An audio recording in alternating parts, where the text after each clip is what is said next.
May gagawin tayo, o gagawin pala kayo.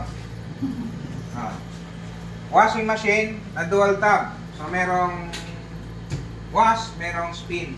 So ang complaint ng may-ari, naglalaba pero ayaw mag-spin. So para mapatunayan natin, i-testing natin. Alamin natin kung saan yung issue, motor ba o yung control lang. Sige, testing natin. Tingnan natin kung may ugong o wala ang motor. Kung may ugong, direct tatay sa motor.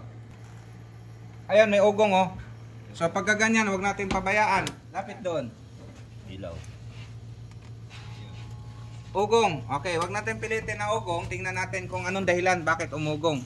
So, tingnan natin to oh. Saksak yan, sir. Ayan oh. Yung itong preno, kinalawang na siya. naputol. So, putol na. So, ibig sabihin, doon yung preno, nakalak na sa ilalim. Sakal na ngayon yung motor. So, kung pilitin mong paandarin yan, may possibility na nasira o masunog yung motor. Sige, i-release natin yung preno. Okay. Atak. Hila. Pandar. Paandarin natin. Oh, ayun, mandaw. So, guminhawa ang takbo dahil hindi na nasakal. Meron na siyang free wheel. So, ngayon, ang gagawin dyan, dalawa. Kailangan palitan natin to. Para, kasi for safety yan na pag inangat yung takip, hinto kagad yung motor.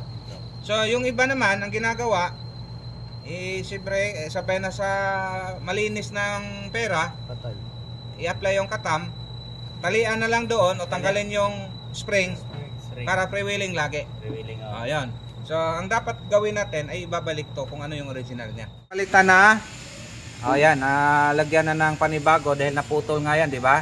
Tapos, ang naglagay niyan. Tay, ikaw naglagay? Ayan. Ayan. Solid ba yan? Solid? Solid yan. Pagkikita yan. Sige, saksak. Ano natin? Ano nga? Ayan. Sige, baba. Okay, ayos na. Angat. O yun, very good. Ayos. So safety kasi yan na pagka biglang inangat yung pinto, patay agad makina. So habang pinatay mo yung supply, nagpipreno din siya. Okay, ayos na yan. Pwede nang isauli. So nilagyan naman natin ng ano, di ba? Nilagyan niyo na ba ng leak test? Nag-leak test kayo? Test na, sir. Okay na, good. Sige, kasi nagdududa ako yung may kalawang na yan. Pagka yan ng kalawang yung below doon mag-leak. Masisira yung motor na yan. So yung may palatandaan na leak. So binuhusan nyo ba ng binuhusan? Sir. Okay, sige. Okay na yan.